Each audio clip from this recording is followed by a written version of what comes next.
Every villain in this series has done something terrible, but Pontiff Suleiman is the one who built a system for it, the one who turned cruelty into procedure and gave it a holy name, and the community has never forgiven him for either of those things.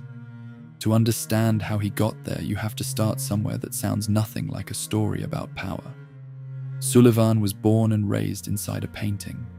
The painted world of Ariandel is a place that exists as a refuge, a pocket dimension, created to contain and shelter the things the outside world had no place for.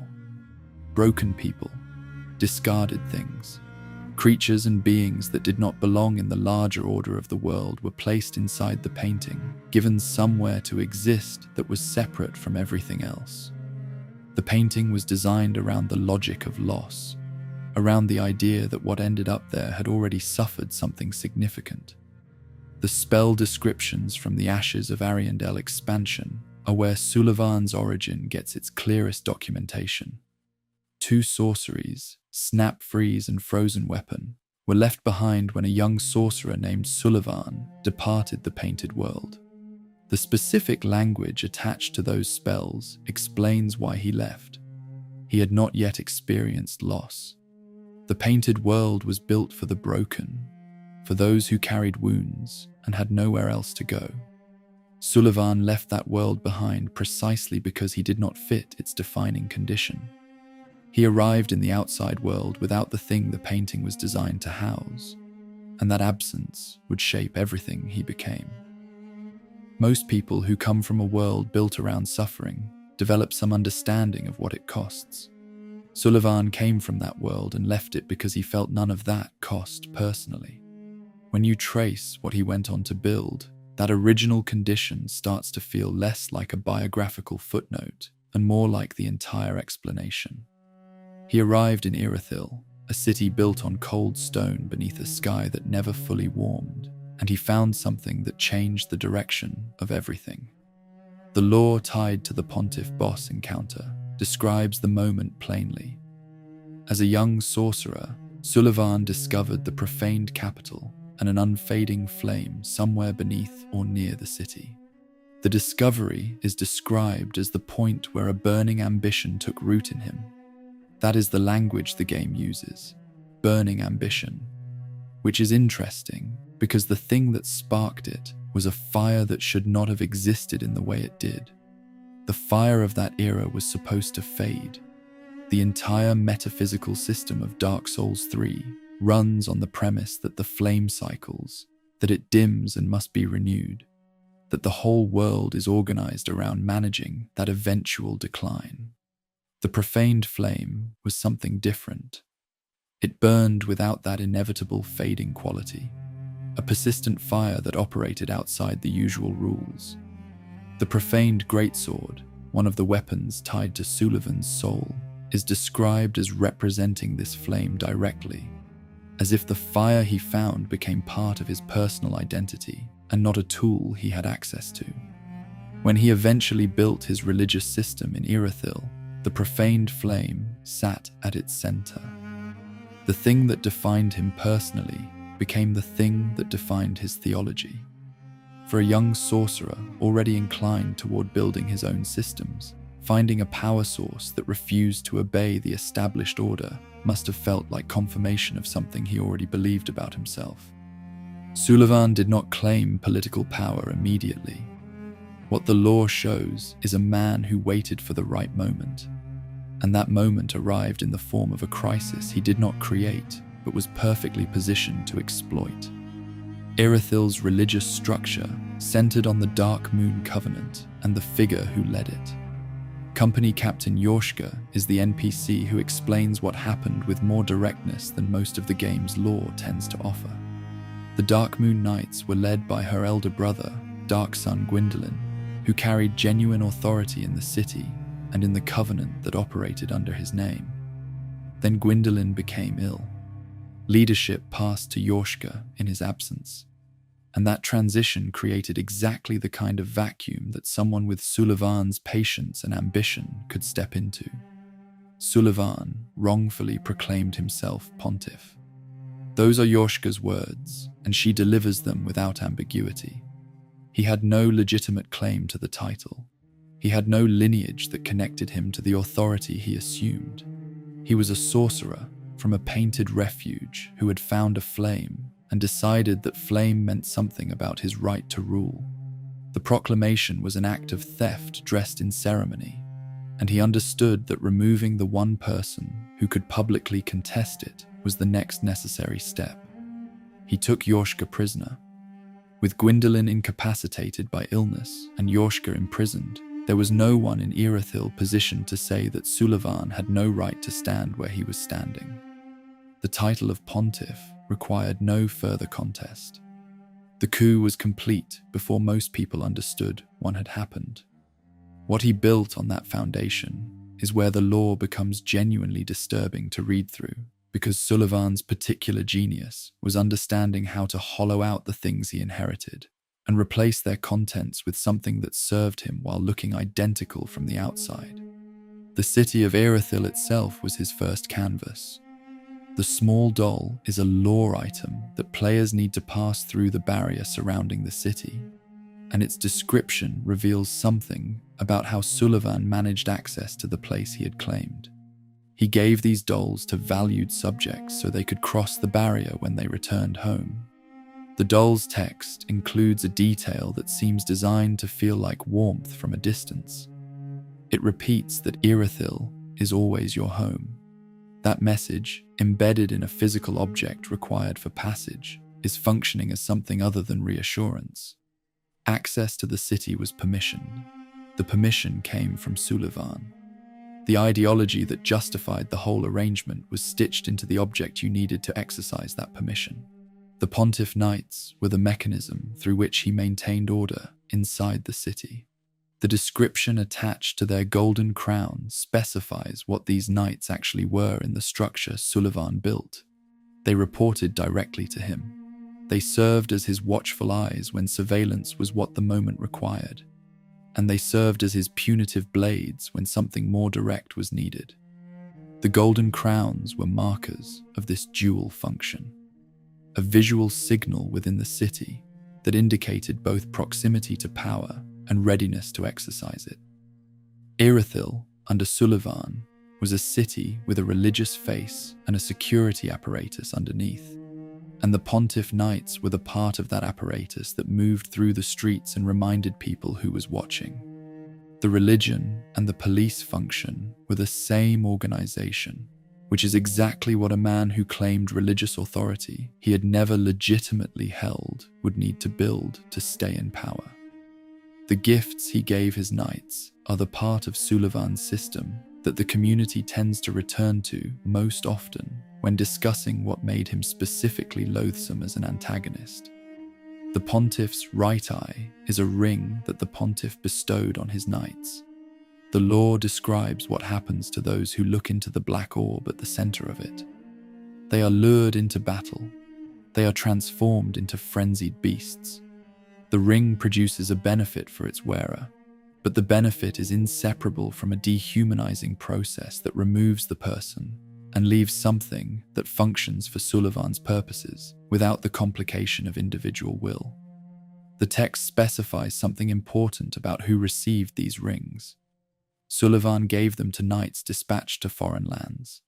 These were the expendable ones, the people sent away from the center of power, on missions that required a presence at distance and not a presence at court. His closest instruments kept their identities. The ones he sent outward were given a ring that would eventually eat whatever they had been. That system extended to a category called the Outrider Knights. Their armor description is one of the cleaner indictments in all of Dark Souls 3. They were given the eyes of the Pontiff, and those eyes transformed them into savage, raving warriors who served as mindless guards. A mindless guard cannot question orders. A mindless guard cannot develop grievances or ambitions, or the kind of personal conviction that might eventually resist the system it was placed into. Sulivan's gifts were engineering specifications. The end product was something functional with the inconvenient parts removed. The swords that can be obtained from Sulivan's boss soul are pieces of biography, and they are worth reading as such. The Great Sword of Judgment is framed as a ceremonial sword representing judgment of the moon. That framing positions it as something tied to a legitimate lunar authority, the kind of power that was actually held by the divine figures whose place Sullivan occupied after his coup. The spell the sword casts tells a different story. Its magic is described as far closer to sorcery than to any genuine lunar power. The ceremonial aesthetic is a shell. What operates inside the shell is the same raw occult practice that Sullivan brought with him when he arrived in Irithyll. The second sword is the profaned greatsword. It represents the profaned flame directly, connecting Sullivan's personal identity to the unfading fire he found as a young sorcerer and built his entire claim to authority around. One weapon presents the face he showed the city. The other weapon is the actual foundation beneath that face. He carried both simultaneously in the fight, which the game seems to understand as its own kind of statement. The Dancer of the Boreal Valley and Vort of the Boreal Valley are the two encounters players pass through on the way to the High Wall's End and the castle beyond, and their descriptions reveal something about how Sullivan handled figures he could not imprison or dispose of. The dancer's soul says that Sullivan bestowed a double slashing sword on a distant daughter of the former royal family. She was then ordered to serve first as a dancer and then as an outrider knight. The law is explicit that outrider service was the equivalent to exile. This is a woman with royal lineage, given a title with the word dancer in it, and then placed into a role that the game itself defines as banishment with extra steps. Her connection to the former royal family made discarding her politically complicated. Giving her a designation and a sword and a role solved that complication neatly. She was honored in the specific way that meant she was being sent away. The dancer's armor text adds what happened over time. The pontiff's black eyes eventually transformed her into a beastly creature, fusing armor with the flesh beneath it in the way the Outrider Knight system was designed to do. Vort's description provides the final piece of that picture. He served as an Outrider Knight, and the text specifies he was never far from the fleeting dancer. The phrasing suggests a pairing that the system formalized, a shadow assigned to the exiled figure as she moved through the transformation that would eventually make her something else entirely. Two beings caught in the same process, one born into it by assignment and one placed beside it as a companion whose loyalty the pontiff could use. The person Sullivan held closest to the center of his power while treating these two figures as distant instruments was Gwyndolin. The boss soul description contains the line that the community points to most often when explaining Sullivan's specific place in the hierarchy of Dark Souls villains. Pontiff Sullivan of Irithyll imprisoned a god of the old royalty in an abandoned cathedral to be fed to the devourer. The god in question was the one whose illness had created the opportunity for the coup in the first place, the same Gwyndolin whose absence Sullivan had used to insert himself into a position he had no right to hold. The abandoned cathedral matters as a setting for what Sullivan arranged. Anor Londo in Dark Souls 3 is a version of the same grand city that appeared in the first game, but much of it has been sealed or emptied by the time the events of the third game take place. The cathedral that once held the center of that city's divine attention became the place where Sullivan stored the god he had deposed and could not discard. Gods are not easy to erase, but they can be confined, and confined gods can be made useful.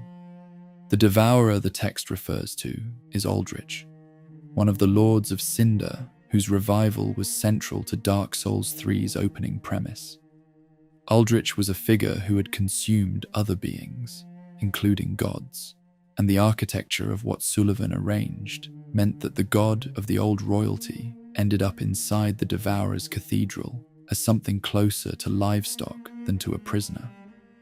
The coup that had required Gwyndolin's removal had eventually led to Gwyndolin's consumption.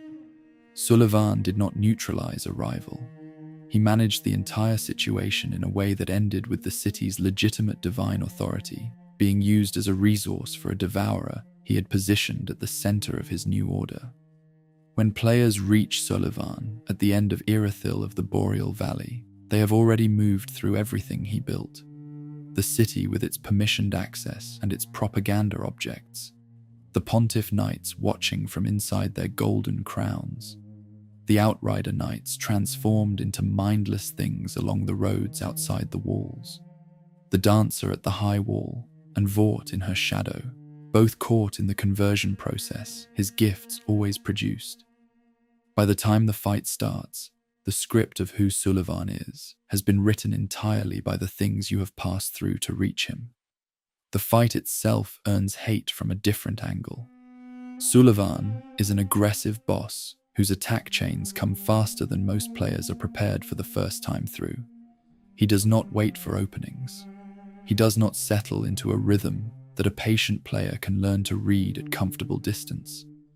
He pushes forward and keeps pushing, and the windows for counterattack that open between his combinations are narrow enough that landing a response requires either significant practice or a build specifically suited to what the fight demands. Slower builds, those that require more time to wind up an attack or recover from one, tend to find those windows closing before they can be used. The second phase of the fight produces a duplicate of Sullivan, a mirror image that enters the arena and doubles the pressure from every direction at once. Both versions of the boss are active simultaneously. Both chase you. Both attack with the same speed and the same tight rhythm. The duplicate is not significantly weaker than the original. Managing two versions of an already aggressive opponent is a design choice that players describe consistently as oppressive, and that word shows up in community discussions of this fight more than almost any other single term. The spectacle is undeniable. The feeling of fighting through it is something the community has been considerably less charitable about, particularly for builds that lacked the specific tools the encounter rewards. The painted world he came from was designed as a place for the broken. Sullivan left because he did not belong among the broken. He spent the years after his departure building something that ensured everyone inside his system ended up broken in ways that served his purposes. The Outrider Knights lost themselves through his gifts. The Holy Knights became something profaned. The Dancer with royal blood became a beast at the edge of a territory she had been exiled from. The god who had led the Covenant, Sullivan, claimed became the Devourer's meal. He never experienced loss before he left the painting. He spent his entire career in Irithyll, making sure other people experienced it thoroughly on his behalf.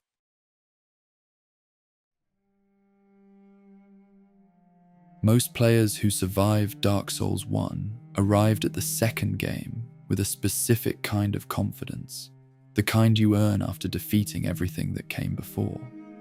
Dark Souls 2 had a lot of moments that tested whether that confidence was earned or just assumed. The Royal Rat Authority was one of the most memorable tests, and almost nobody who passed it came away feeling good about the experience. To understand why, you have to go underground, deep beneath the surface world, in two territories that most players pass through on their way to somewhere else. A sovereign holds court. The Rat King rules the Grave of Saints and the Doors of Pharos, two connected underground domains that his subjects actively patrol and defend. The arrangement here is unusual compared to most of what the series builds its power structures around. Gods and lords and kingdoms make sense as things to serve or fight. The Rat King is asking you to take the side of rats, and the game is completely serious about it. The Covenant built around the Rat King is not passive. Members of his faction participate in something actively adversarial toward any player who wanders into his territory. When an outsider enters the Doors of Pharos, members of the Covenant can be pulled into that world as grey phantoms to confront the intruder directly. The whole system is designed around territorial defense. The idea that these underground domains have rightful occupants, and that trespassers will face consequences for entering without invitation. Rats and the humans who serve them will come for you, and the mechanics of the game make this possible. Reward flows in both directions within this arrangement. Rat tails, dropped by the creatures serving the Rat King, are the currency of the Covenant. Offer enough of them, and your standing with the Sovereign deepens. Pharos's lockstones move the other way, given to Covenant members as tools they can use in the environments they defend. These lockstones activate Pharos contraptions scattered throughout the underground territories, mechanisms built into the architecture of the doors of Pharos that respond only to the right key. Covenant members have those keys. Outsiders generally do not. The Grey Phantom system is worth understanding before you get to the authority itself, because it shapes what the doors of Pharos actually feels like to pass through. When you enter Rat territory as an outsider, other players who belong to the Rat King Covenant can be pulled into your world to confront you. They arrive as Grey Phantoms, an adversarial presence that the Covenant has deliberately sent to intercept you. The territory is not just patrolled by enemies placed in the game world. It is monitored by a network of real players with a direct stake in making your passage difficult. You are not just navigating a designed space when you move through the doors of Pharos. You are moving through someone else's claimed territory, and the game allows that someone to show up personally and make that point. That layer of design sits underneath the whole encounter with the authority. The fight does not exist in isolation from the Covenant around it. Every element of the Rat Sovereign system is built around the same principle, which is that presence in this territory without belonging has consequences. And those consequences are going to involve other players or the creatures that serve the king, or eventually the enforcer at the bottom of it all. The Rat King himself is described in the game's text with language that creates an interesting tension. He is called proud and merciful, a sovereign who looks favorably even on what the law calls disgraceful humans, provided they choose to follow what is described as the path of right. The framing suggests someone who holds genuine court, who weighs the behavior of those who come before him and reaches verdicts accordingly. That description sits in an interesting place, given what his territorial system actually does to people who pass through without his blessing. The pride and mercy are real within his own framework. Getting there is another matter entirely. Between the outsider and the Rat King's court stands the Royal Rat Authority. Before getting into what the authority is, the creatures that precede it are worth understanding on their own terms. The Doors of Pharos is populated by creatures the game describes as dog rats, also called mongrel rats in some texts. They are hybrid creatures, odd combinations of canine and rat whose precise origins are described explicitly as unknown. Nobody in the lore explains where they came from or how they came to be what they are. What the texts do say is that they bravely defend their rightful realm against intruders, which is the game stating plainly that from their perspective, you are the problem. The Doors of Pharos belongs to them and to their sovereign. Your presence there is the trespass. That framing inverts something that Dark Souls players are generally trained to accept without thinking about it. In most of the series, you are the undead warrior moving through spaces that have been corrupted or occupied or left to decay. The things you fight on the way to a boss are obstacles that stand between you and the next objective. The Rat King's domain reframes that completely. Every dog rat defending its territory is behaving exactly as the law says it should. They are bravely defending what is rightfully theirs. The invasion is the players. That specific quality is part of why the Covenant has its own strange internal coherence, even as it frustrates everyone who passes through uninvited. These smaller creatures are not just atmosphere. They are participants in the Covenant's defensive logic, the patrol layer before the authority comes into play. Players moving through the doors of Pharos encounter them repeatedly, fighting through defenders who are treating every incursion as exactly what the Rat King's framework says it is. The Royal Rat Authority is the boss of this territory, positioned at the point where the Rat King wants anyone seeking an audience or passage to prove themselves worthy of proceeding. The game is explicit about what it is. Among the loyal subjects of the Rat King, the authority serves a specific function that the boss soul description states directly. It is a test. Serving the Rat King requires the courage to face his challenges, and the authority is the challenge that stands between the outside world and the Rat Sovereign's favor. What the authority looks like when it arrives is something players who have been through the encounter tend to describe before they describe anything else about it. The creature is large and quadrupedal, described in game texts as having a rat nature, but noticeably more canine in its actual appearance. There is something about the gap between what it is called and what it looks like that registers immediately. The creature reads less like a giant rat and more like an apex guard animal, something that might have been bred or shaped into the form it occupies through processes whose details the game does not provide. It holds territory the way a trained beast holds a perimeter, which is exactly what the Rat King needs from the thing he placed between himself and the outside world. The authority is one of many loyal subjects, the lore says. That detail is easy to skim past, but it changes how the creature sits in the Covenant's hierarchy. This is not a unique or singular being, in the way that most final obstacles in a Dark Souls zone tend to be. Other bosses occupy their spaces as singular figures, the one powerful thing that defines the area and gives it meaning. The Royal Rat Authority is one among many. The Rat King has other loyal subjects. The authority's role is specific and functional, a gatekeeper assigned to a post. And what distinguishes it is its position in the hierarchy, not anything that makes it exceptional within that hierarchy. That framing is consistent with how the Covenant operates. The Rat Kingdom has systems. The authority is one of them. Here is how the encounter actually goes, and this is where the hate begins to build its foundation. When you enter the fog gate at the doors of Pharos, the authority is not immediately present.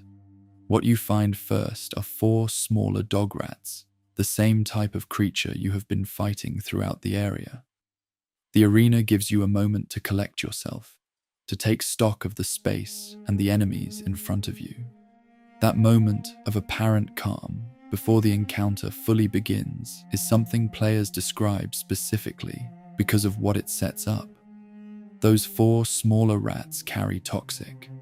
Inflicting toxic in the Dark Souls series means placing a timer on someone's health, a steady drain that continues until it is cured, or the afflicted person stops existing in their current form. Against a smaller health pool or a player caught off guard, getting toxicked in the middle of a boss fight creates a layer of pressure that compounds everything else happening at the same time.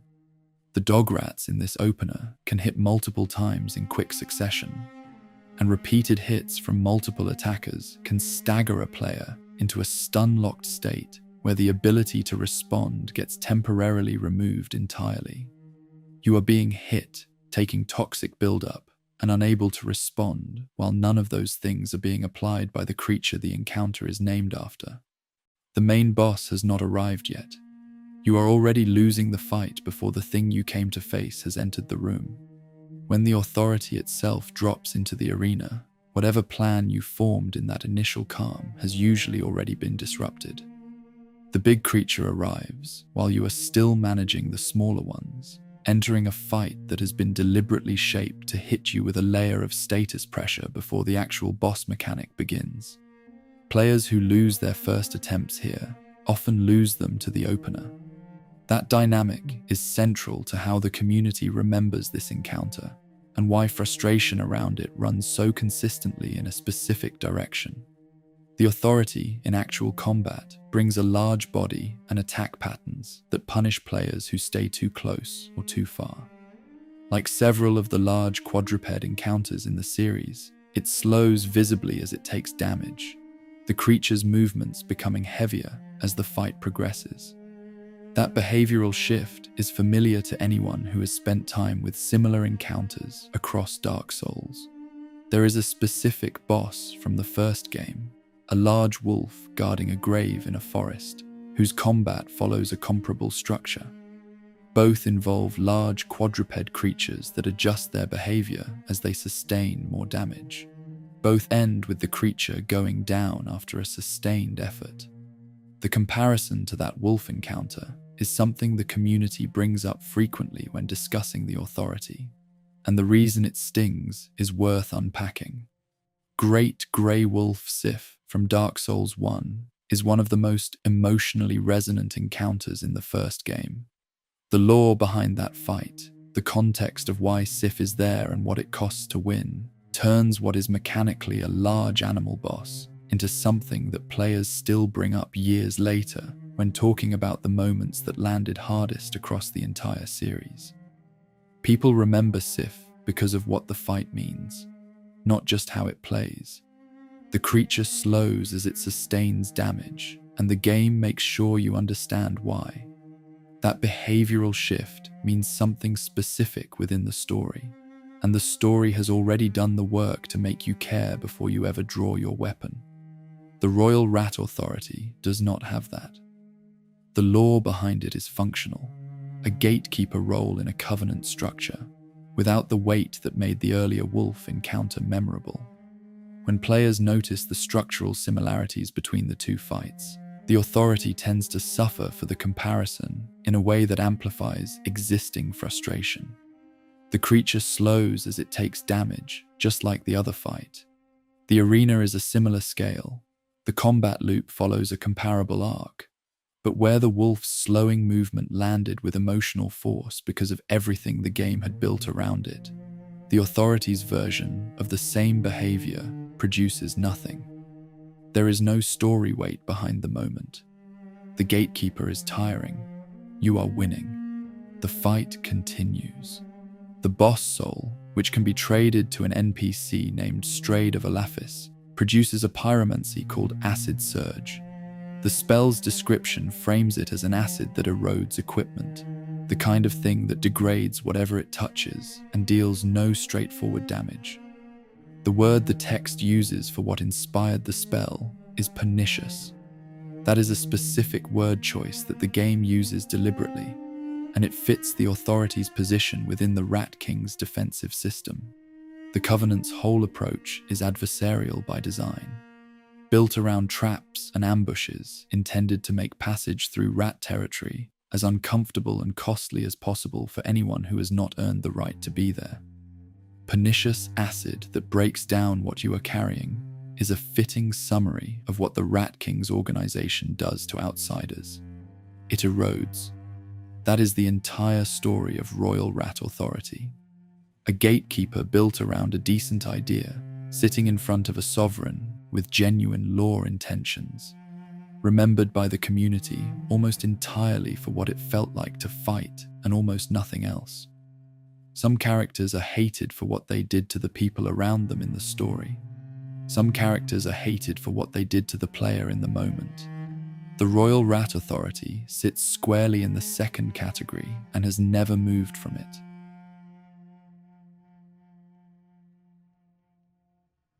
Before the gods ever built their cities, before the war that changed everything, there was a world ruled by dragons, ancient creatures who had no real opposition.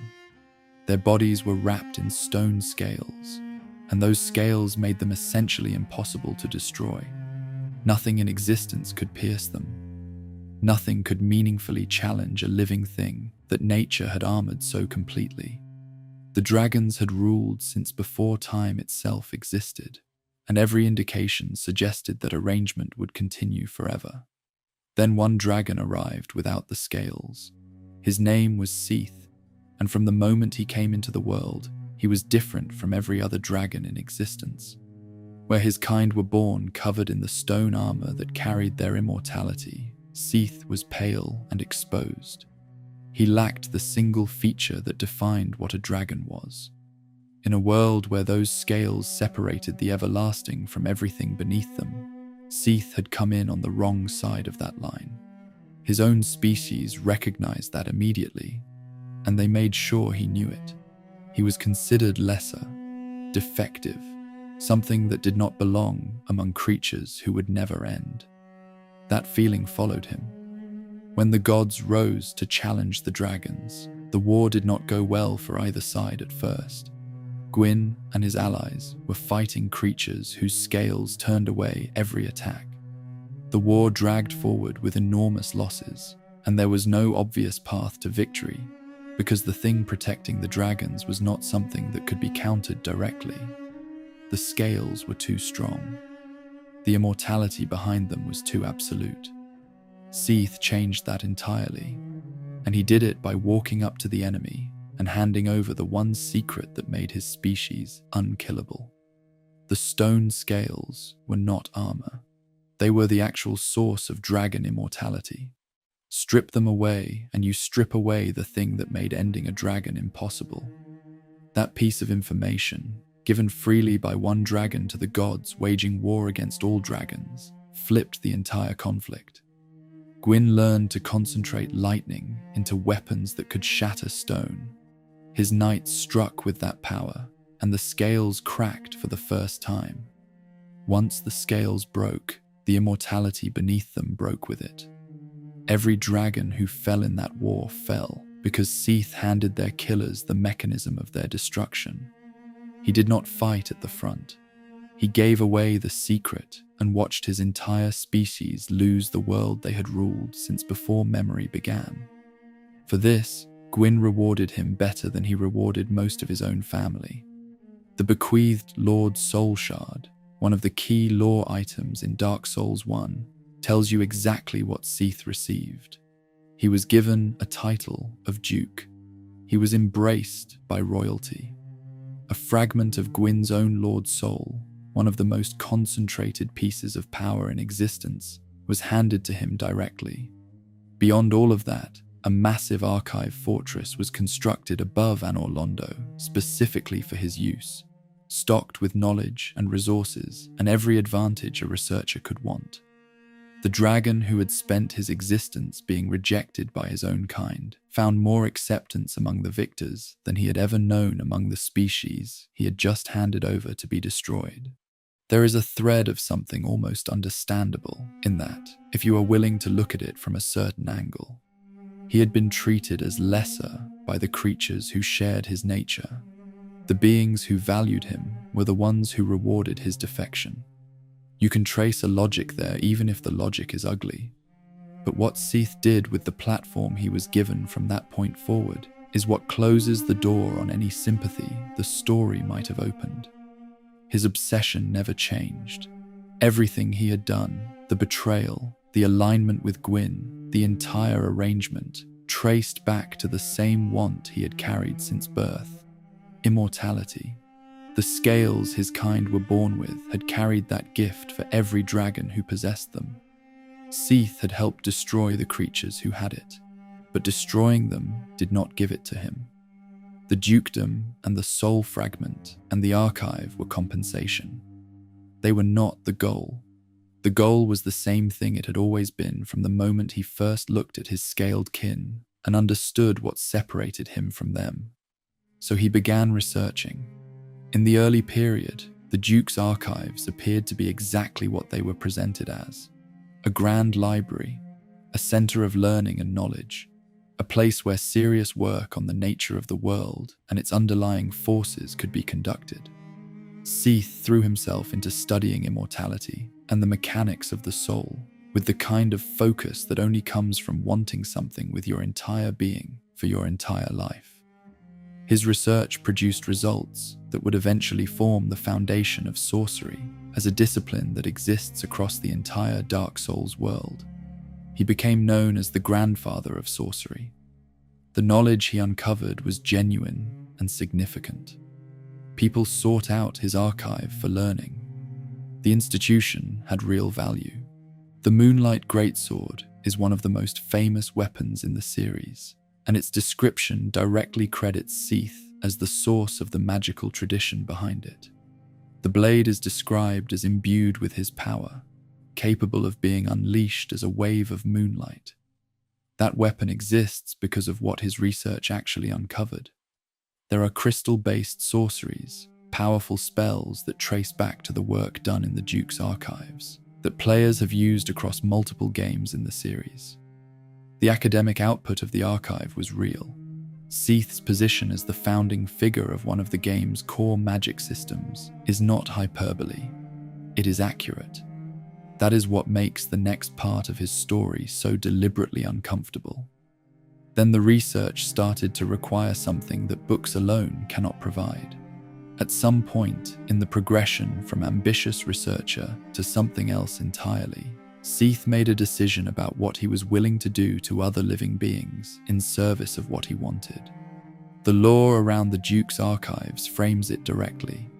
The Dark Moon Knightess says Seath became a confidant of Gwyn, was granted his dukedom and the freedom to research, and then immersed himself in the pursuit of immortality until it drove him mad. The archive became a dungeon for sinister experiments that people no longer dared approach. The servants Seath used to carry out his work, the channelers, began doing something that had nothing to do with collecting texts or cataloguing knowledge. They fanned out across Lordran, seeking specific targets, and the lore is explicit about what they were doing.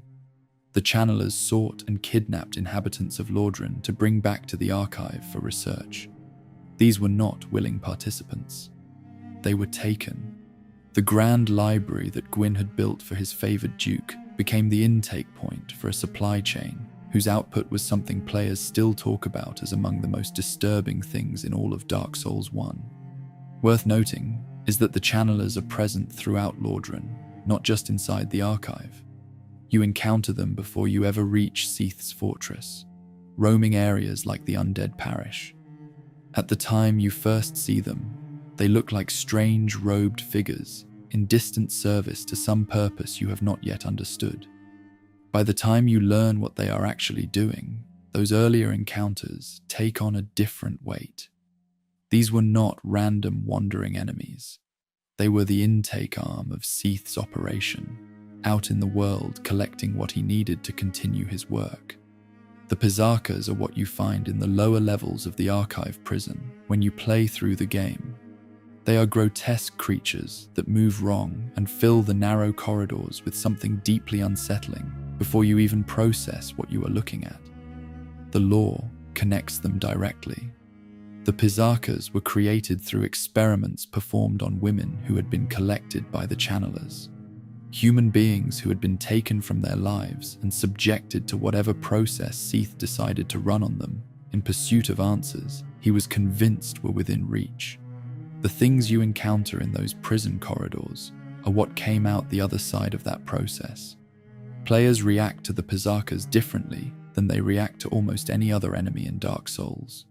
The standard response to even the most difficult opponents in the series tends to sit somewhere between frustration and respect, something you can process as a player engaging with a design challenge. The Pisakas produce something closer to genuine unease.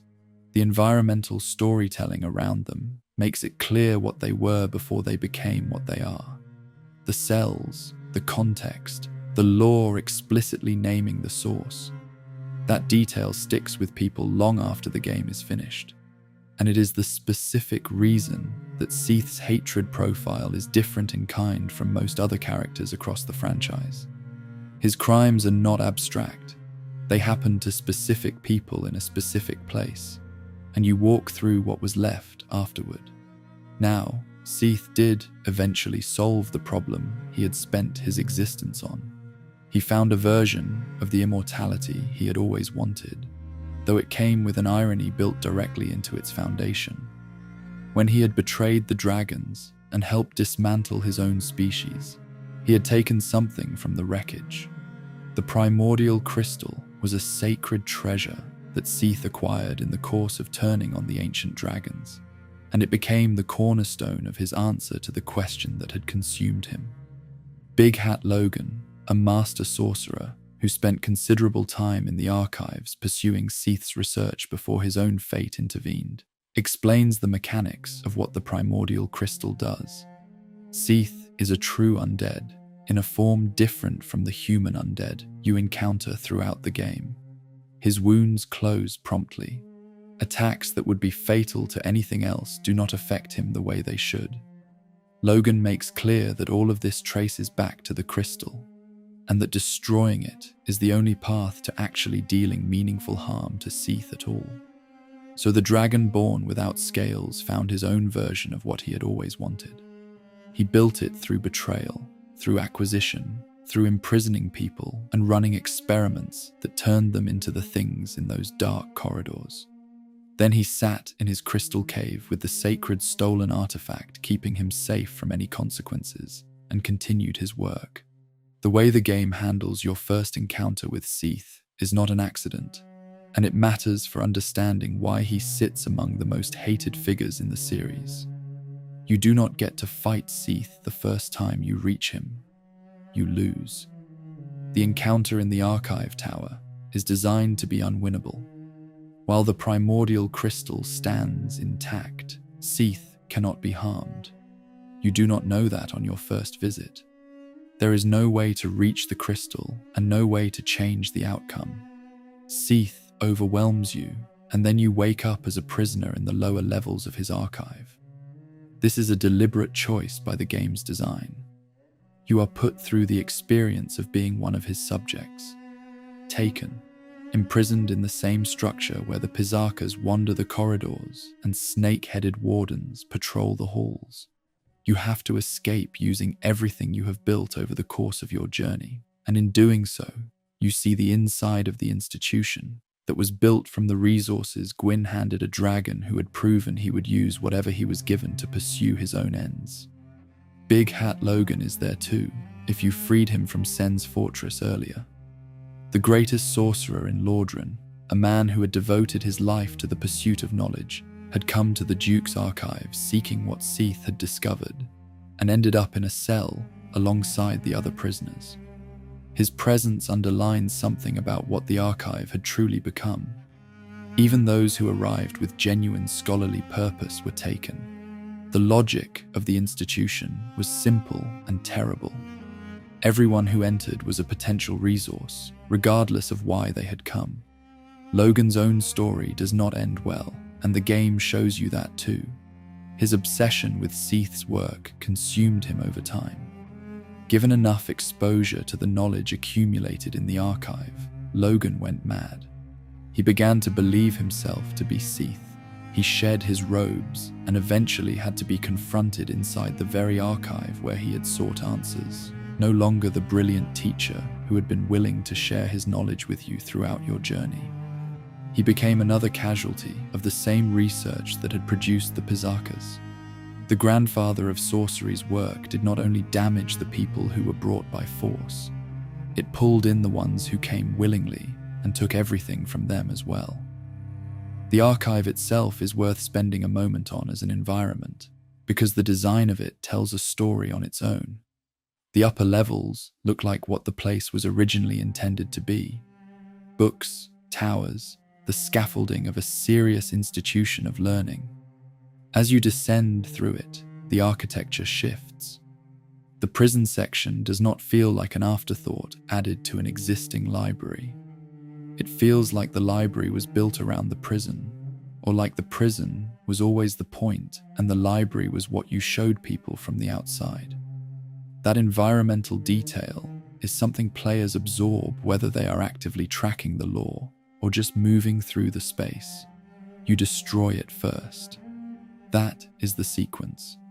Get past Seath, reach the crystal, shatter it, and then face the creature that could not be scratched before you did that. The fight involves learning his patterns and staying out of the areas his attacks corrupt into cursed ground. The satisfaction that players describe when they finally bring Seath down is not the same kind of satisfaction that comes from beating most other bosses in the series. The common thread in how people talk about it is something closer to relief or justice than triumph over a hard fight.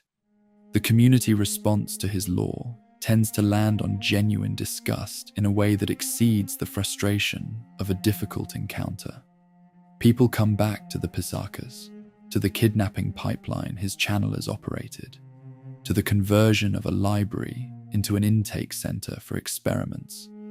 They talk about what the game shows you directly and what it implies about the things happening off-screen. The word that comes up most consistently when players describe what makes Seath feel different from the rest of the series is predatory. There is a final irony that his arc lands on, and it is the kind of irony that feels like the story earned it. The crystal that kept him safe from consequences was the thing he had taken during the betrayal itself. The act of turning on his own kind had given him the object that protected him for centuries.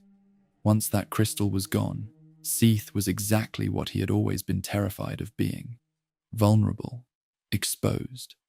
A creature without the protection that every other dragon had been born with, and that he had spent his entire existence trying to acquire by other means.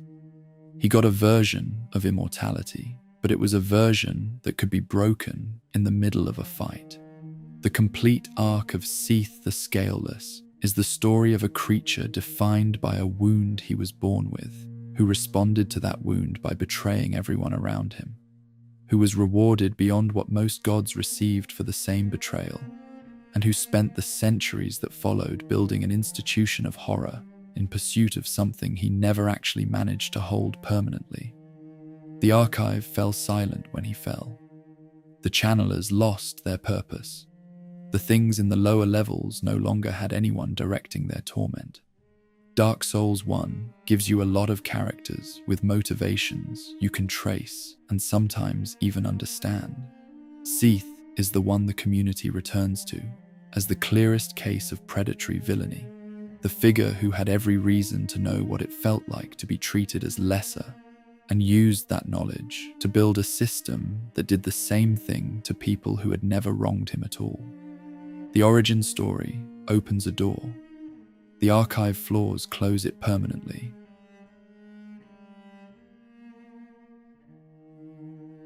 Elden Ring is a bigger world than anything that came before it in the series, and the cast of characters who populate that world is larger and stranger than most players expected.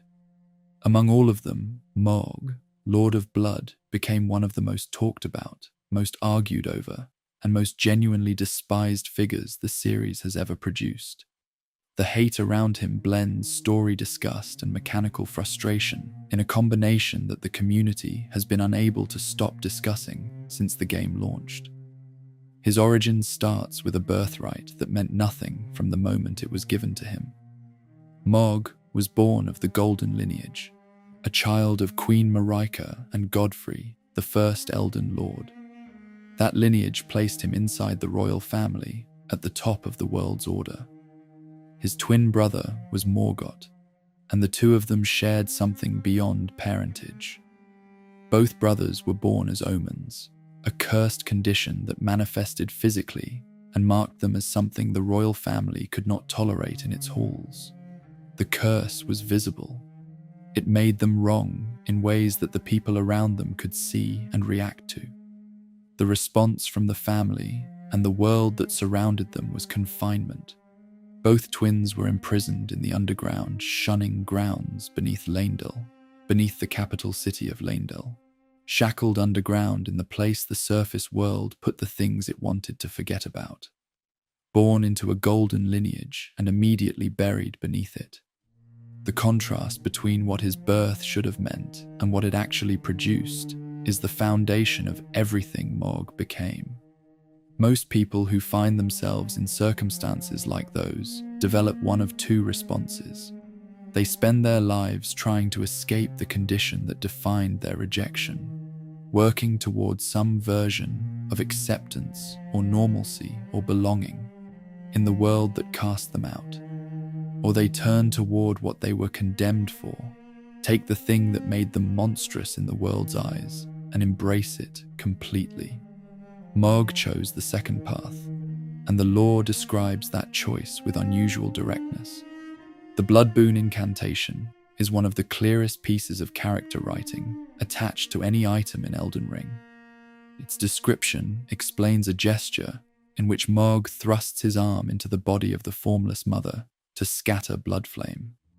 The Formless Mother is described as a being who craves wounds, a presence that exists somewhere in the same underground world where Morg was imprisoned. When Morg stood before her in that underground space, the lore says his accursed blood erupted with fire. The text then adds the line that captures his entire psychology in a single phrase. He was besotted with the defilement that he was born into. He loved the stain. The curse that had cost him his place in the surface world was not something he spent his imprisonment mourning or plotting to overcome. He found it and he loved it, and the Formless Mother gave him a way to build something around that love. The fire in his blood became a source of power. The defilement became a theology. The person who had been condemned for what he was turned into someone who built an entire dynasty on the premise that what he was represented something worth worshipping. The event that gave him the space to build that dynasty was the Shattering, the catastrophic conflict that broke the political order of the lands between and scattered its rulers. When the Shattering happened, the structures that had kept Morg confined came apart with everything else. He escaped those underground shunning grounds, claimed a great rune from the wreckage of the old order, and went looking for somewhere to establish what he had been developing in the underground. What he built at Mogwyn Palace was a cultic dynasty organized around his power and his ambitions. The followers he recruited were given titles and roles that reinforced the project's central logic. Bloody Fingers operated as agents of the cult. Sanguine nobles carried the aesthetic and the faith of the Blood Flame Order. Pureblood Knights were the dynasty's military arm, described in their item text as glorious knights serving within a system that promised them something specific in return for that service.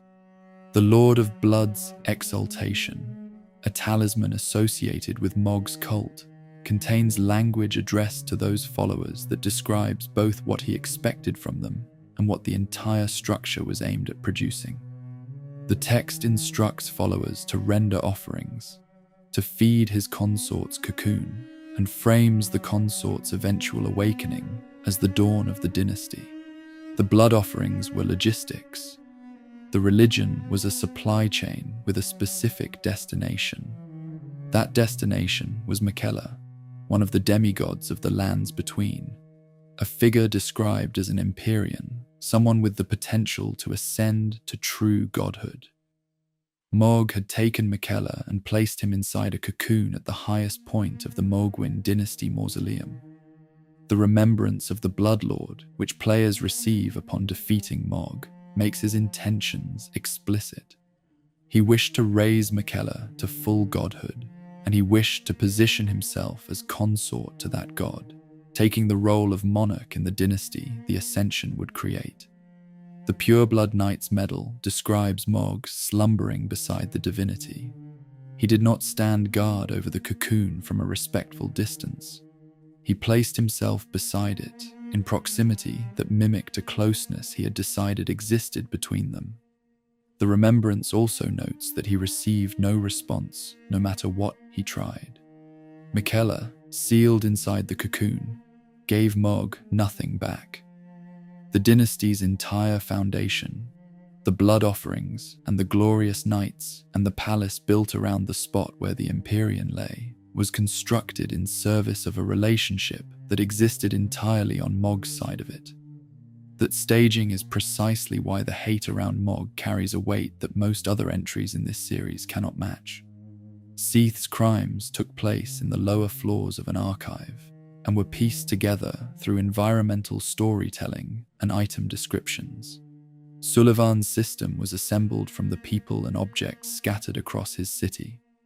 Mog's crime is visible when you arrive at his arena. You walk into the room, the cocoon is there.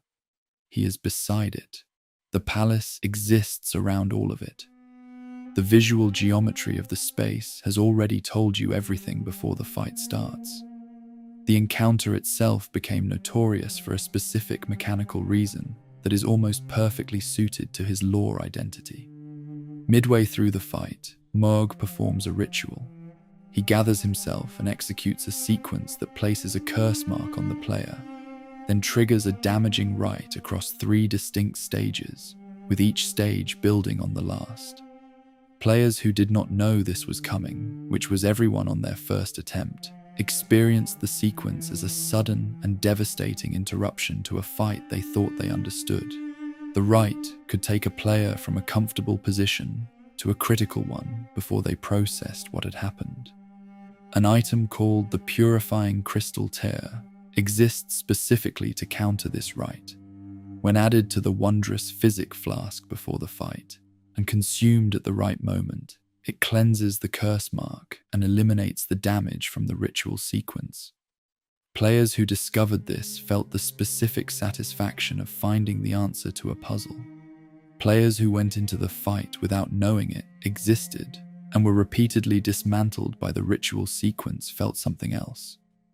The game describes the rite itself in the Purifying Crystal Tear's text as a terrifying rite of blood that the tear purifies the curse from, which means the game acknowledges directly that the rite is terrifying, and then makes the counter available to players who either found it through exploration or looked up how to stop dying to something they could not explain.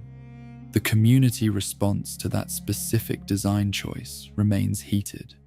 Even players who enjoy the fight as a spectacle tend to separate that appreciation from their feelings about the ritual sequence. The word that appears most frequently alongside descriptions of the fight is gimmick. The sense that the damage spike in the middle of the encounter functions as a tax on players who did not prepare for something the game hid behind an item they might never have found. That frustration, layered over a lore that already produced genuine disgust, created one of the stickier combinations of mechanical and narrative hate in the series. There is a version of Mog that players can encounter in the underground shunning grounds beneath Lanedale, in the same underground network where he was originally imprisoned. This encounter is commonly understood by the community as an illusory manifestation of Mog and not a second physical presence. The official soundtrack for that encounter is titled Omen Illusion, which is the detail most often cited when this reading is discussed. Whether the underground version represents a memory, a projection, or something else, its presence in the sewers underneath Lanedale connects back to the place where Mog's story started. The defilement he was born into, the imprisonment that defined his early existence, the underground world where the formless mother found him, all of it lives in the same space. Elden Ring's DLC, Shadow of the Erdtree, added material that changed the shape of Mog's story without changing what he had done. A character named Sir Ansbach, who had served Mog's dynasty as a devoted follower, provides testimony in the DLC about what he eventually came to understand. Ansbach explains that he once tried to free Mog from an enchantment, believing Miquella had placed one on his lord. He challenged Miquella in that attempt. Miquella stole his heart in response, and Ansbach describes the experience in terms that suggest Miquella wields something that reaches inside people and removes their resistance. He calls Miquella a monster who uses love to cleanse hearts. The enchantment detail does not dissolve Mog's crimes. The remembrance still states his intentions with his own name on them. The dynasty still exists. The palace still stands around the cocoon. The followers were still recruited and organized around the specific project of elevating Miquella and positioning Mog as the monarch beside a god. What the enchantment adds is a layer of uncertainty about whether Mog was operating with a fully unclouded mind during any of it, and that uncertainty is genuinely difficult to resolve cleanly. What resolved with perfect cruelty was Mog's physical fate after the player defeats him. Ansbach explains, later in the DLC, that after Mog's slaying, his body was taken. Miquella had it moved to his own location. The secret right scroll that players can find in the DLC describes plans to use the corpse as the vessel for a king consort, which is the role Mog had sought to occupy through his own design. Ansbach frames this as humiliation. He says Mog deserved better. The king, who had built an entire palace and blood cult around the idea of standing beside a god, was converted into a resource for that same god's plans after his death. His body became the tool that someone else used to perform a ritual Mog had no say in. The evidence that this occurred is visible in how the DLC's final boss fights. The blood flame techniques that Mog used in the base game appear in that encounter, which points to a soul inhabiting a vessel that carries the physical signature of the body it borrowed. Ansbach's phrase, that Mog deserved better, is something the community engaged with seriously after the DLC released. The responses split in ways that reflect how Mog had been discussed since the base game. Players who read the enchantment as a meaningful mitigating factor found some genuine complexity in that assessment. Players who focused on what the remembrance describes and what the palace around the cocoon looks like found the phrase harder to accept.